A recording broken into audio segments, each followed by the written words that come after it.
not exactly sure what the ambassador is doing here today. This is a crazy environment. This hearing room is turned into a television studio. It's unfortunate that today and for most of next week we will continue engaging in the Democrats' day-long TV spectacles. I'll yield to you, Ms. Stefanik. Thank you, Mr. Nunes. Ambassador Yovanovitch, thank you for being here today. The gentlewoman will suspend. What is the interruption for this time? It is our time. The gentlewoman will suspend. You're not recognized. Mr. Nunes, you are minority counsel. I just recognize. Under the House Resolution 660, you're not allowed to yield time except to minority counsel. The ranking member yielded time to another member of Congress. No, that is not accurate. You're gagging the young lady from New York. Ambassador Yovanovitch, I want to thank you for being here today. Gentlewoman will suspend. You're not recognized. This is the 5th time you have interrupted members of Congress, duly elected members of Congress. The gentlewoman will suspend. Mr. Chair, we control the time. It's been customary of this committee that whoever controls the time can yield to whoever they wish. If we have members of Congress that have a few questions, it seems appropriate that we be able to let Ms. Stefanik ask her questions. Mr. Nunes, you or minority counsel are recognized. All right. Mr. Castor, you're recognized. Mr. Chairman, I have a parliamentary inquiry. The gentlewoman is not recognized. I do want to comment, Mr. Chairman, I have a point of order under H.Res. 660. The gentlewoman will state her point of order. The point of order is, will the chairman continue to prohibit witnesses from answering Republican questions as you've done in closed hearings and as you did this week when you interrupted our questions? That is not a proper point of order. The gentlewoman will suspend. Mr. Speaker, Mr. Chairman, I have a The gentleman is not recognized. Mr. Chairman, I have a point of order. The gentleman is not recognized. I have a point of order, though. The gentleman is not recognized. I do want to respond. I allowed the ranking member to. I have a point of order. The gentleman is not recognized. Mr. Chairman, there are 4 transcripts that have not been released. The gentleman is not recognized. Holy The ranking cow. member was allowed to exceed the opening statement, and I was happy to allow him to do so. I do want to respond to the call record. First of all, I'm grateful that the President has released the call record. I would now ask the President to release the thousands of other records that he has instructed the State Department not to release, including Ambassador Taylor's notes, including Ambassador Taylor's cable, including George Kent's memo, including documents from the Office of Management and Budget about why the military aid was withheld. Mr. Chairman, I want you to release the 4 transcripts of recognized. depositions. That's my point of order. The gentleman will suspend. Gee. We would ask the President to stop obstructing the impeachment inquiry. And while we're grateful he has released a single document, he has nonetheless obstructed witnesses in their testimony and the production of thousands and thousands of other records. And finally, I would say this, Mr. President.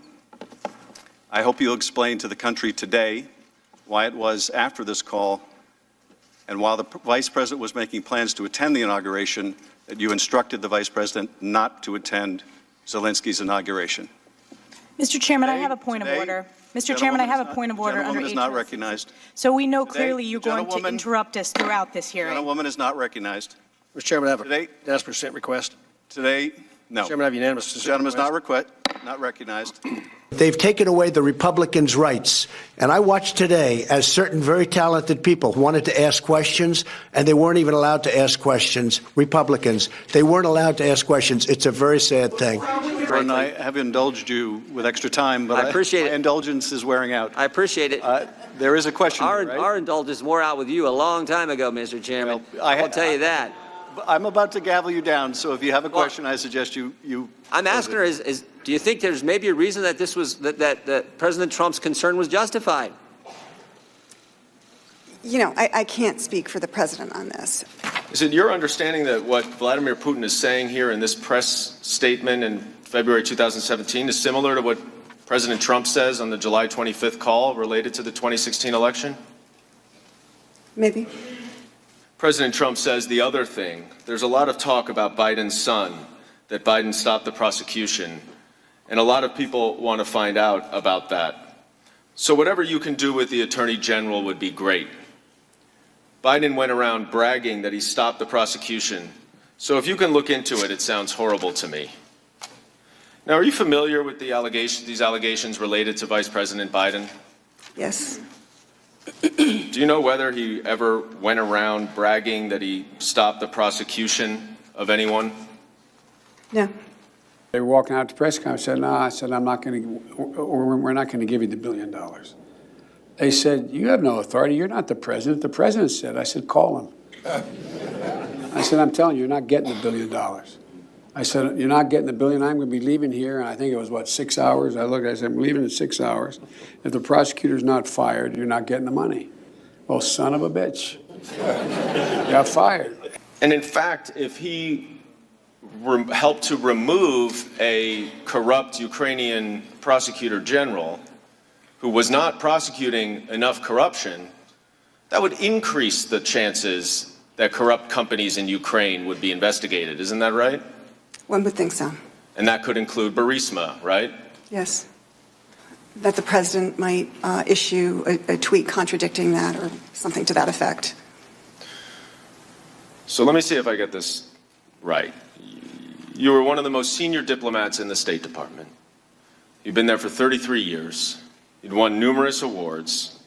You've been appointed as an ambassador 3 times by both Republican and Democratic presidents.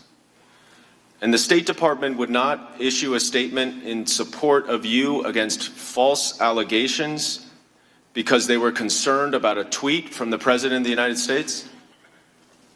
That's my understanding.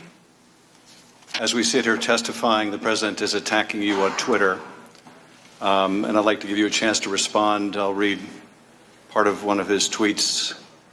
Everywhere Marie Yovanovitch went turned bad. She started off in Somalia. How did that go?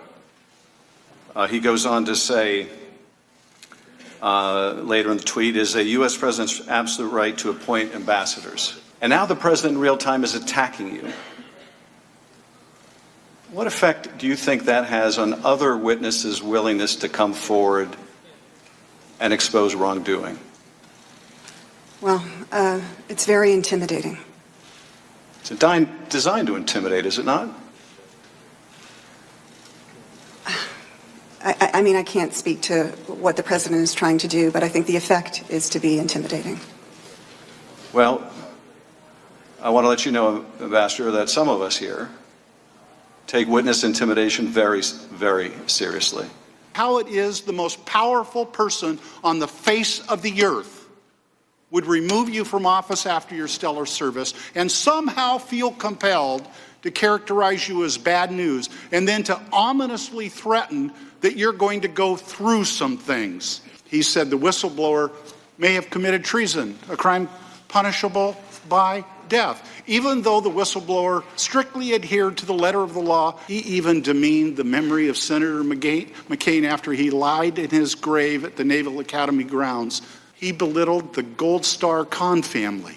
It's not the end of a Hallmark movie. It's the end of a really bad reality TV show brought to you by someone who knows a lot about that.